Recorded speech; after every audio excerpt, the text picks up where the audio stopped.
Hello students, I am again back with part 2 of chapter number 2, India, Location and Physical Features. Students, I hope you all have seen part 1 of this chapter. If not, do watch it.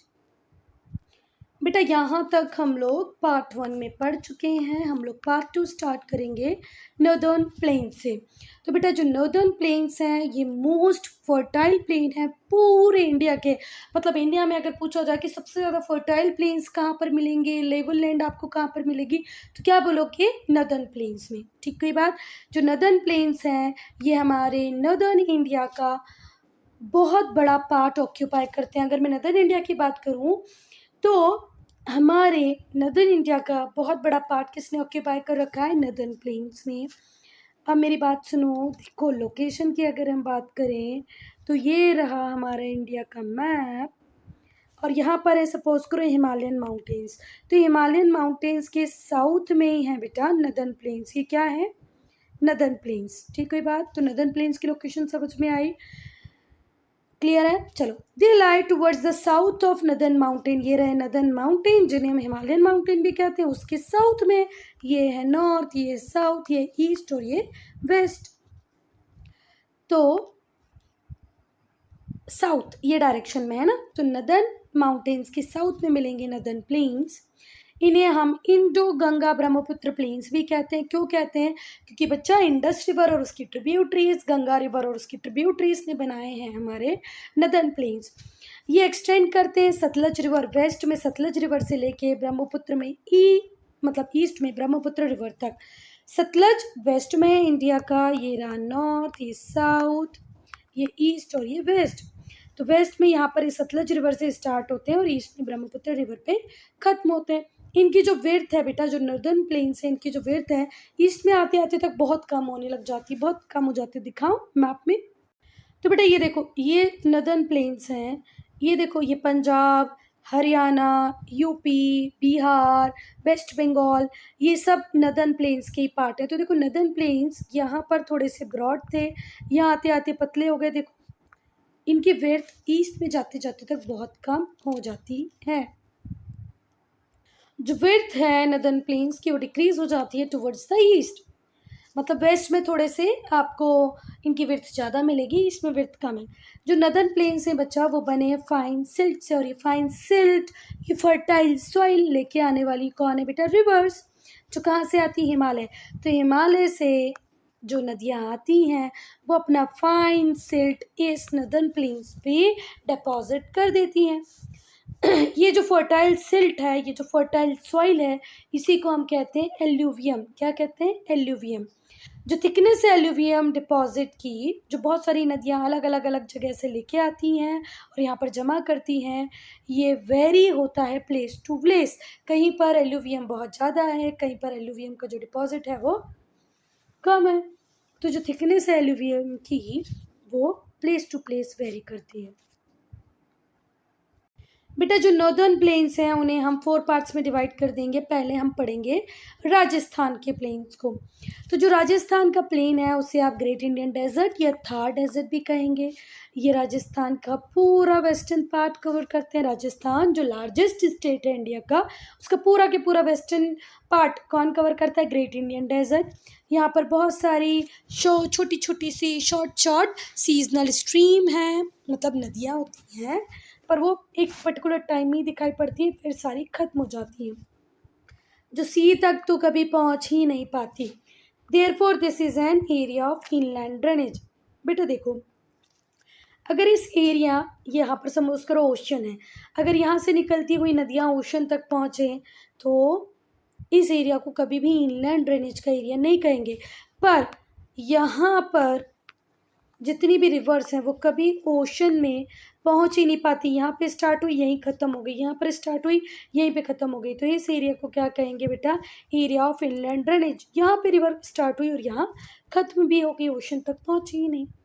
जो land है यहाँ की generally Rocky है और Sandy है. तो राजस्थान में कैसी सॉइल मिलेगी आपको? रॉकी और सैंडी. अब हम पढ़ेंगे इंडस बेसिन को. तो जो इंडस रिवर है जिसका ओरिजिन चामा युंगडुंग ग्लेशियर तिब्बत से होता है, ठीक है। तो इंडस रिवर हमारे इंडिया से ओरिजिनेट नहीं होती, ये तिब्बत में ओरिजिनेट होती है, फिर लद्दाख कश्मीर होती हुई पाकिस्तान पहुंच जाती है, तो इसे हम इंटरनेशनल रिवर कह सकते हैं। तो जो इंडस का बेसिन है इसे ड्रेन करती है तो इंडस रिवर और उसकी 5 ट्रिब्यूटरीज सतलज, ब्यास, रवि, चेनाब, झेलम। ठीक है बात। तो इंडस जो बेसिन है उसमें कितनी रिवर है, एक तो मेन रिवर हो गई इंडस और 5 हो गई उसकी ट्रिब्यूटरीज। ट्रिब्यूटरीज किसको बोलते हैं बच्चा, वो छोटी छोटी रिवर जो अपना पानी एक बड़ी मेन रिवर को दे दे, वो क्या होती है, छोटी छोटी रिवर, ट्रिब्यूटरीज। तो इंडस रिवर की ट्रिब्यूटरीज कौन सी है, सतलज, ब्यास, रवि, चेनाब, झेलम। ये जम्मू कश्मीर, हिमाचल प्रदेश, पंजाब, इनके पार्ट को कवर करती है। पता नहीं क्यों यहाँ लद्दाख नहीं लिखा बेटा, पर लद्दाख भी आना चाहिए। It covers parts of Jammu Kashmir, Himachal Pradesh and Punjab. अब हम गंगा बेसिन को पढ़ेंगे बच्चा। तो जो गंगा बेसिन है वो नदन प्लेन्स के बहुत बड़े पार्ट को कवर करता है। हमारी सबसे बड़ी रिवर इंडिया की गंगा है, उसकी बहुत सारी ट्रिब्यूटरीज हैं, तो मैक्सिमम पार्ट जो है नदन प्लेन्स का वो किसके नाम है, गंगा बेसिन के नाम है। इसमें हरियाणा, राजस्थान, मध्य प्रदेश, उत्तर प्रदेश, बिहार, वेस्ट बंगाल आता है। हरियाणा, राजस्थान, मध्य प्रदेश, उत्तर प्रदेश, बिहार, वेस्ट बंगाल आता है। रिवर गंगा ओरिजिनेट होती है गंगोत्री ग्लेशियर से इन हिमालय और फिर प्लेन्स पर आती है हरिद्वार में। बेटा पर ये तो पार्शियली सही है, ये बिल्कुल सत्य नहीं है, क्योंकि गंगा रिवर तो कहीं से ओरिजिनेट होती ही नहीं है। गंगा रिवर तो भागीरथी और अलकनंदा के मिलने से बनती है। आप गूगल पे सर्च कर लो, भागीरथी और अलकनंदा रिवर के ओरिजिनेट होने से बनती है। अरे मिलने से, कहाँ ओरिजिनेट तो गंगा रिवर होती ही नहीं है। भागीरथी रिवर आई यहाँ से, अलकनंदा रिवर आई, जिस प्लेस पे ये मिली उस प्लेस से इसका नाम पड़ता है गंगा। तो गंगा रिवर का कहीं ओरिजिनेशन नहीं होता बच्चा, गंगा रिवर 2 नदियों के मिलने से बनती है। तो एक बार अपने टीचर से कंसल्ट करना, वो अगर इसी को पढ़ा दे तो इसमें भी कोई गलती नहीं है। ठीक है, ठीक है, आप इसी को पढ़ लेना, पर ये पार्शियल ट्रुथ है, अभी आप गूगल पे सर्च करो आपको पता चल जाएगा। और फिर भी क्योंकि हमारे एग्जाम कॉपी से हमारा टीचर चेक करेगा तो जैसे वो बताए वैसे आपको चलना है। ठीक है, तो गंगा ओरिजिनेट हो रही है according to this Gangotri glacier से, जो कि हिमालय में है गंगोत्री ग्लेशियर, और फिर ये हरिद्वार से प्लेन्स पर आ जाती है, पर एक्चुअल में भागीरथी रिवर और अलकनंदा रिवर के मिलने से बनती है गंगा रिवर। जो गंगा है उसकी ट्रिब्यूटरीज हैं, जो गंगा और उसकी ट्रिब्यूटरीज यमुना, गोमती, घाघरा, गंडक, कोसी, ये बहुत बढ़िया फर्टाइल एलुवियम डिपॉजिट करती हैं उस पर्टिकुलर एरिया में। मैंने क्या बोला कि गंगा रिवर जो है वो नदन प्लेन्स का बहुत बड़ा पार्ट ऑक्यूपाई करती है। तो इस बहुत बड़े पार्ट में फर्टाइल सॉइल लेके आने का काम किसका है, गंगा और उसकी ट्रिब्यूटरीज का। गंगा की ट्रिब्यूटरीज कौन सी हैं, यमुना, गोमती, घाघरा, गंडक, कोसी। ठीक है बात।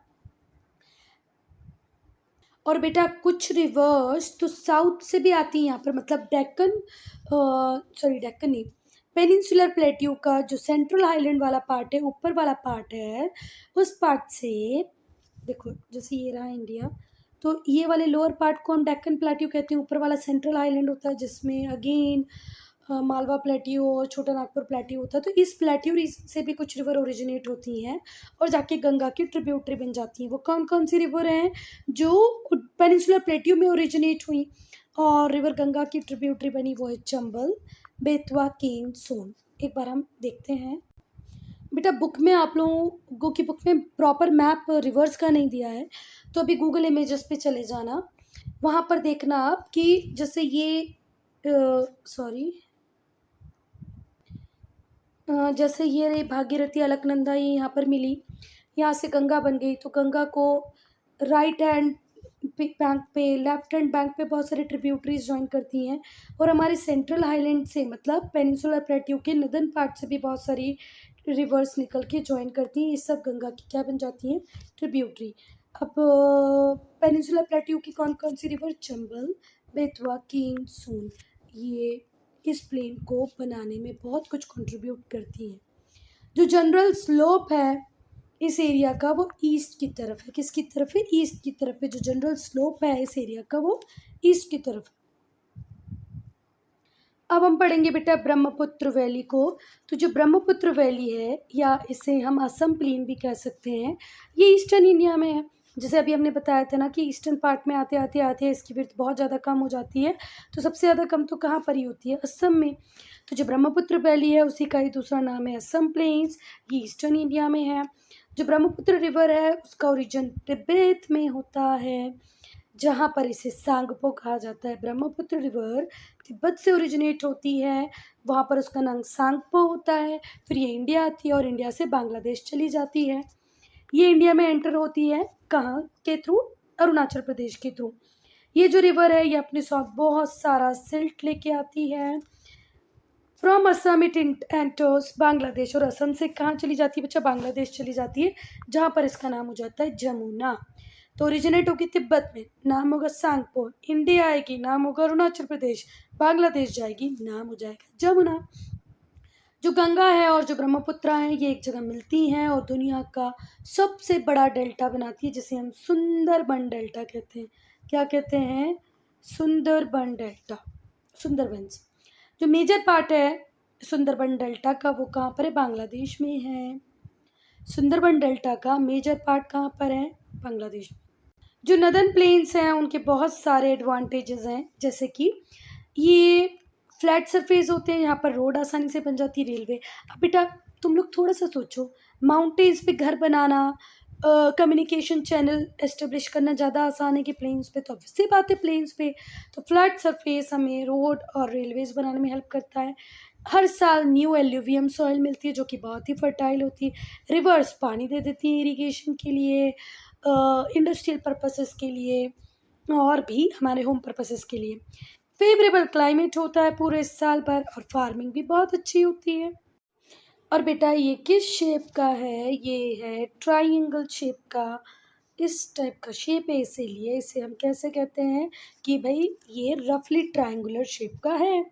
ये ओल्डेस्ट स्ट्रक्चर है बेटा, जो इंडिया का पार्ट गोंडवाना लैंड से ट्रैवल करता हुआ आया, वही बना पेनिनसुलर प्लेट्यू। तो ये सबसे ओल्डेस्ट लैंड मास है इंडिया का। They are the oldest structure of Indian subcontinent. पूरे इंडियन सब कॉन्टिनेंट का सबसे ओल्डेस्ट स्ट्रक्चर है हमारा peninsular plateau. They are surrounded by hill ranges on all three side. तीनों साइड में आपको मिलेंगी। और बेटा इसका जो शेप है वो रफली ट्राइंगुलर है। कैसा है? रफली ट्राइंगुलर। इस शेप का है हमारा पेनिनसुलर प्लेट्यू। तो ये थोड़ा थोड़ा आपको कैसा दिख रहा है? ट्राइंगल की तरह दिख रहा है, इसीलिए इसे क्या कहते हैं?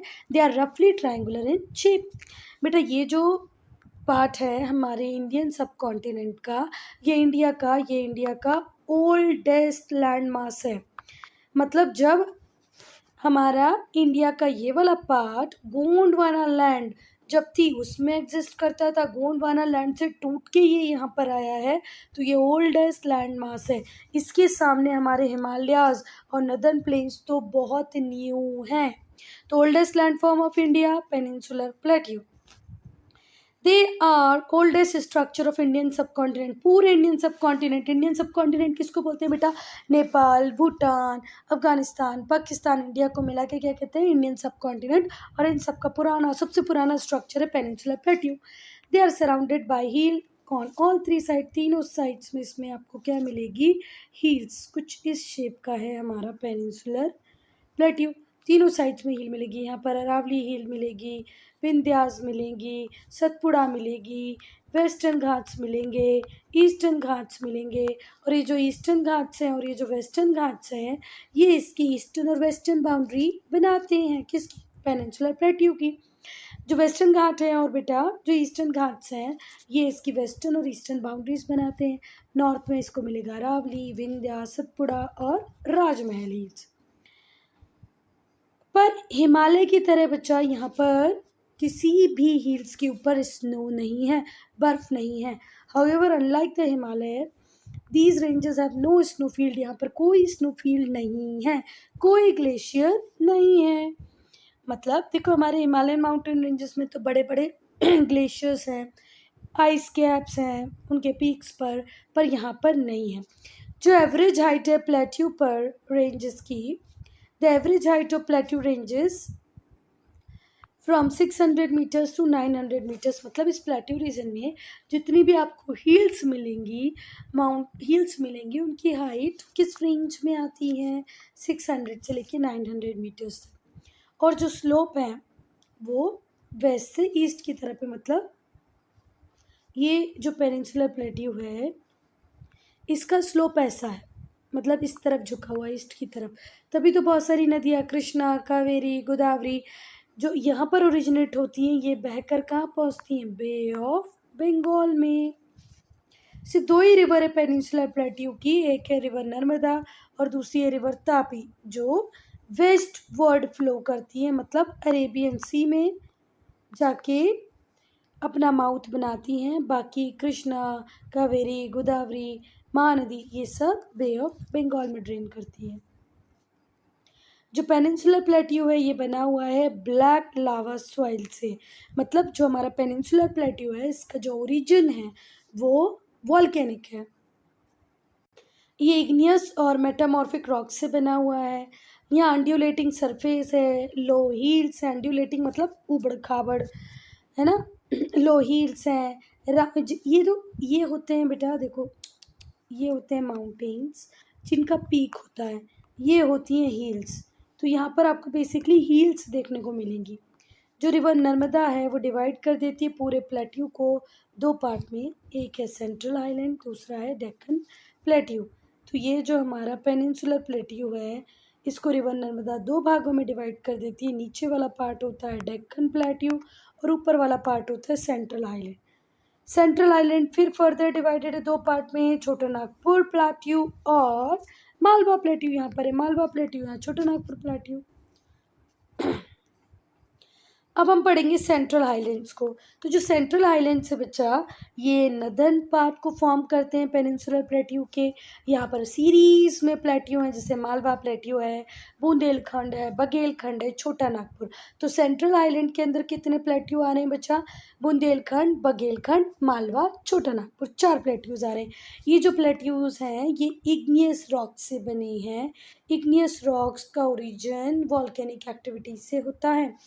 जितनी भी रिवर्स हैं जो सेंट्रल हाईलैंड से राइज करती हैं वो यमुना और गंगा में जाकर मिलती हैं। All the reverse from central island से जितनी भी रिवर का राइज है वो यमुना और गंगा में मिलती हैं साउथ साइड से। बेटा अब हम देखेंगे डेक्कन प्लेट्यू। तो अगर मैं डेक्कन प्लेट्यू की बात करूं तो ये नॉर्थ में शुरू होता है विंध्य से और साउथ में ख़त्म होता है टिप ऑफ पेनिनसुला। मतलब ऐसे यहाँ पर ये विंध्य से शुरू हो रहा है और ख़त्म कहाँ पर हो रहा है, यहाँ पर सदर्न टिप ऑफ पेनिनसुला। ठीक है बात। तो ये इतना बड़ा पूरा पार्ट क्या है, डेक्कन प्लेट्यू है। चलो इसको वेस्टर्न घाट्स वेस्ट में बाउंड करते हैं, ईस्टर्न घाट्स ईस्ट में बाउंड करते हैं। Both these hills meet at Nilgiri hills, और ये दोनों ही हिल्स नीलगिरी हिल्स में मिल जाती हैं। तो अगर मैं बोलूँ ये है डेक्कन प्लेट्यू बेटा, तो यहाँ पर है वेस्टर्न घाट्स, यहाँ पर है ईस्टर्न घाट्स, और ये कहाँ पर मिल जाते हैं, यहाँ पर एक गांठ टाइप की है, ट्यूबर टाइप का, जिसे हम बोलते हैं नीलगिरी हिल्स। तो वेस्टर्न घाट ईस्टर्न घाट्स कहाँ मिलते हैं बेटा, नीलगिरी हिल्स में। जो नदर्न पार्ट है डेक्कन प्लेट्यू का, वहाँ पर विंध्य रेंज है, महादेव हिल्स है, कैमूर हिल्स है, मैकाल रेंज है। तो डेक्कन प्लेट्यू के नॉर्थ में आपको कौन कौन सी हिल्स मिलेंगी, विंध्य, महादेव, कैमूर, मैकाल। तो बेटा ये तो रहा आपका विंध्य, ये सतपुड़ा, ये महादेव हिल्स, ये मैकाल रेंज। ठीक है, तो ये याद रखना इम्पॉर्टेंट है। ओहो, ये रहा बुंदेलखंड, बघेलखंड, ये है Kaimur hills, Mahadev hills, Vindhya hills, और ये अरावली। ओल्डेस्ट माउंटेन्स या oldest hills of India Aravali. तो डेक्कन के नॉर्थ में विंध्य मिलेगी, महादेव हिल्स, कैमूर हिल्स और मैकाल रेंज, मैंने आपको दिखा दिया अभी मैप में।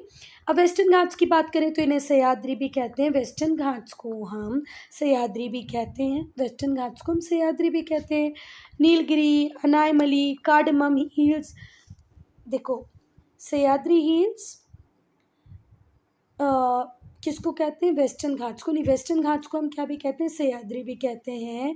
उसमें सह्याद्री हिल्स है, नीलगिरीज है, अन्नामलाई है, कार्डमम हिल्स है और अन्नायमुड़ी जिसकी हाइट है 2695। अन्नायमुड़ी की हाइट है 2695 और ये हाईएस्ट पीक है डेक्कन प्लेट्यू की। डेक्कन प्लेट्यू की हाईएस्ट पीक वेस्टर्न घाट्स में है। वेस्टर्न घाट्स को सह्याद्री भी कहते हैं। सह्याद्री में सह्याद्री हिल्स है, नीलगिरी हिल्स है, अन्नायमलाई है, कार्डमम हिल्स है। अन्नायमुड़ी की हाइट कितनी है, 2695। ईस्टर्न घाट्स ब्रोकन है स्मॉल हिल रेंजेस में, क्योंकि बेटा देखो अभी हमने पढ़ा था थोड़ी देर पहले, आपको पता हो तो, कि भाई ये जो पेनिनसुलर प्लेट्यू है इसका जो डेक्कन प्लेट्यू वाला पार्ट है उसका जो स्लोप है वो ईस्ट की तरफ है। तो बहुत सारी रिवर कृष्णा, कावेरी, गोदावरी जो यहाँ पर राइज होती हैं वो कहाँ पर ड्रेन करती हैं, बे ऑफ बंगाल में। और बे ऑफ बंगाल में ड्रेन करने के पहले ये माउंटेन्स को कट करती हुई जाती हैं। जो ईस्टर्न घाट्स है वो ब्रोकन है, स्मॉल हिल रेंजेस है। यहाँ पर महानदी गोदावरी, कृष्णा, कावेरी जो रिवर्स है वो इसको कट कर देती हैं, इसको डिसकंटिन्यू कर देती हैं, है ना। जैसे हमारा वेस्टर्न घाट कंटिन्यूअस है वैसे ये डिसकंटिन्यूअस है क्योंकि रिवर्स ने इसको काट दिया है। Most rivers of peninsular India flow in bay of Bengal. Maximum जो रिवर्स हैं जो इस प्लाट्यू रीजन में राइज होती हैं वो बे ऑफ बंगाल में ड्रेन करती हैं। सिर्फ इसके एक्सेप्शन है, एक नर्मदा रिवर और दूसरी है तापी। ये नॉर्थ वेस्ट पार्ट में फ्लो करती हुई अरेबियन सी में ड्रेन करती हैं। ठीक, कोई बात मैंने बताया था ना बेटा, ये यहाँ पर है नर्मदा रिवर, यहाँ पर है तापी रिवर। नर्मदा रिवर और तापी रिवर वेस्टवर्ड फ्लो करती हुई अरेबियन सी में ड्रेन करती हैं। गोदावरी लॉन्गेस्ट रिवर है पेनिनसुलर इंडिया की। इस पेनिनसुलर इंडिया की सबसे लंबी रिवर है गोदावरी रिवर और इसकी लंबाई और इसकी इकोनॉमिक कंट्रीब्यूशन की वजह से इसे क्या कहते हैं, दक्षिण गंगा। याद रखना, मैम पूछ सकती हैं व्हाट इज दक्षिण गंगा या which river is known as Dakshin Ganga. सो आप क्या लिखेंगे, गोदावरी। गोदावरी की लेंथ बहुत ज़्यादा है, इकोनॉमिक कंट्रीब्यूशन वो पेनिनसुलर प्लेट्यू में बहुत बढ़िया देती है, इसीलिए इसे क्या कहते हैं, साउथ की गंगा या दक्षिण गंगा। अब हम कोस्टल प्लेन्स को पढ़ेंगे बच्चा। तो जो डेक्कन प्लेट्यू है ये बाउंडेड है कोस्टल प्लेन से, वेस्ट में भी और ईस्ट में भी। 6100 किलोमीटर का पूरा कोस्टल प्लेन इंडिया के पास है, रन ऑफ कच्छ से लेके वेस्ट बंगाल तक। रन ऑफ कच्छ से लेकर के वेस्ट बंगाल मतलब यहाँ तक हमारे पास एक बहुत बड़ी कोस्ट लाइन अवेलेबल है। कितने की, 6100 किलोमीटर की। जो वेस्टर्न और ईस्टर्न कोस्टल प्लेन्स हैं ये कन्याकुमारी में मिलते हैं। जो ईस्टर्न कोस्ट है वो ज़्यादा ब्रॉड है as compare to western coast. अगर ये वेस्टर्न कोस्ट है, ये ईस्टर्न कोस्ट है, तो ईस्टर्न कोस्ट की जो विड्थ है वो ज़्यादा है as compare to western coast. जो वेस्टर्न और ईस्टर्न कोस्टल प्लेन्स हैं ये कन्याकुमारी में मिल जाते हैं, यहाँ पर कन्याकुमारी है। जो ईस्टर्न कोस्ट है वो ज़्यादा ब्रॉड है as compare to western coast. Western coastal plains की अगर हम बात करें तो ये नैरो कोस्टल प्लेन है, बहुत सकड़े हैं। ये रन ऑफ कच्छ गुजरात से लेकर के कन्याकुमारी तक जाते हैं। नॉर्थ में ये रन ऑफ कच्छ से चालू होकर कन्याकुमारी तक पहुंचते हैं। जो नदर्न पार्ट है वेस्टर्न कोस्टल प्लेन्स का उसे कोंकण कोस्ट कहते हैं। ये वाला जो पार्ट है इसे कोंकण कोस्ट कहते हैं। क्या कहते हैं, कोंकण कोस्ट। और इस कोस्ट को क्या कहते हैं, Malabar coast. Konkan coast, Malabar coast और बीच वाले पार्ट को बोलते हैं कन्नड़ कोस्ट। पर आपकी बुक में सिर्फ नॉर्थ और साउथ दिया है तो आप भी सिर्फ नॉर्थ और साउथ पढ़ेंगे। ये कोंकण कोस्ट है और ये मालाबार कोस्ट है। Konkan coast, Malabar coast. The back water locally called kayals. बेटा जो बैक वाटर समुद्र का पानी जो थोड़ा बहुत अंदर आ जाता है उसे क्या कहते हैं, कयाल्स। स्पेशल फीचर है ये मालाबार कोस्ट का, कयाल्स। अब हम ईस्टर्न कोस्टल प्लेन को पढ़ेंगे। तो बेटा जो ईस्टर्न कोस्टल प्लेन है ये वेस्टर्न कोस्टल प्लेन से थोड़े से ज़्यादा वाइडर हैं, चौड़े हैं। ये रिवर गंगा के माउथ से लेकर के कन्याकुमारी तक पहुंचते हैं साउथ में। Stretches from the mouth of river Ganga to Kanyakumari. जो नदर्न पार्ट है ईस्टर्न कोस्टल प्लेन का उसे नदर्न सिरकार्स कहते हैं। जैसे अभी हमने पढ़ा मालाबार कोस्ट और कोंकण कोस्ट। तो ये था कोंकण कोस्ट और ये था मालाबार कोस्ट। ऐसे यहाँ पर है नॉर्दर्न सिरकार्स और यहाँ पर है Coromandel coast. CC for Coromandel coast, ये नॉर्दर्न सिरकार्स, ये मालाबार कोस्ट, नहीं ये मालाबार कोस्ट, ये वाला पार्ट मालाबार कोस्ट और ये कोंकण कोस्ट।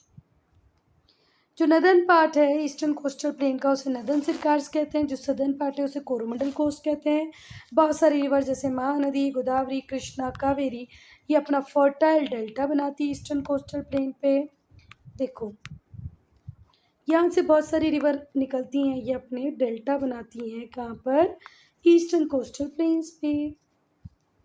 कुछ इम्पॉर्टेंट लेक्स हैं यहाँ पर जिन्हें हम लगून्स कहते हैं। तो बेटा ध्यान रखो लगून्स किसे कहते हैं, salt water lakes is known as lagoons. Lagoons किसको कहते हैं, खारे पानी की झील, खारे पानी की जो लेक होती है उसे लगून कहते हैं। तो इम्पॉर्टेंट लेक्स यहाँ की हैं चिलिका, कुल्लूर, पुलिकट, चिलिका, कुल्लूर, पुलिकट।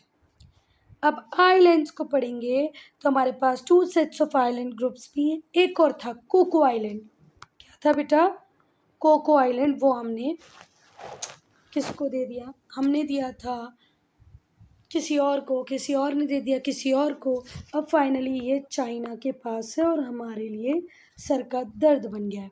चलो, तो बहुत सारे आइलैंड हैं इंडिया के कोस्ट पर। 2 मेन आइलैंड ग्रुप्स हैं, एक है लक्षद्वीप, दूसरा है अंडमान निकोबार। लक्षद्वीप आइलैंड अरेबियन सी है, अंडमान निकोबार बे ऑफ बंगाल में है। लक्षद्वीप आइलैंड अरेबियन सी नहीं है, अरेबियन सी में लक्षद्वीप आइलैंड है। मैं भी कुछ भी बोलती हूँ बेटा, यहाँ पर है बे ऑफ बंगाल, यहाँ पर है अरेबियन सी। तो बे ऑफ बंगाल में अंडमान एंड निकोबार, ये क्या है अंडमान एंड निकोबार, इनकी कैपिटल है पोर्ट ब्लेयर। यहाँ पर है हमारे लक्षद्वीप आइलैंड, कहाँ पर, बे अरेबियन सी, यहाँ अरेबियन सी में है लक्षद्वीप, बे ऑफ बंगाल में है अंडमान एंड निकोबार। लक्षद्वीप की कैपिटल है कावरत्ती और अंडमान निकोबार की पोर्ट ब्लेयर। लक्षद्वीप ये लोकेटेड है केरला कोस्ट के पास में। Lakshadweep is located off the Kerala coast. Minicoy is the largest island. Lakshadweep island का सबसे बड़ा, लक्षद्वीप क्या है बच्चा, आर्कीपेलागो है, ग्रुप ऑफ आइलैंड्स हैं। तो जो लक्षद्वीप आइलैंड है पूछा जाएगा उसका सबसे बड़ा आइलैंड कौन सा है, तो क्या बोलोगे, मिनिकॉय। अंडमान निकोबार आइलैंड जो हैं ये माउंटेनियस आइलैंड्स हैं, इनका ओरिजिन वॉल्केनिक है। जो अंडमान आइलैंड है वो निकोबार आइलैंड से सेपरेट है 10 डिग्री चैनल। 10 डिग्री चैनल किस किस को सेपरेट कर देता है बेटा, अंडमान और निकोबार आइलैंड को। यहाँ पर है थिक फॉरेस्ट। सो स्टूडेंट यहाँ पर होता है हमारा वीडियो खत्म। अगर कोई डाउट है, कोई प्रॉब्लम है तो कमेंट सेक्शन में लिखें।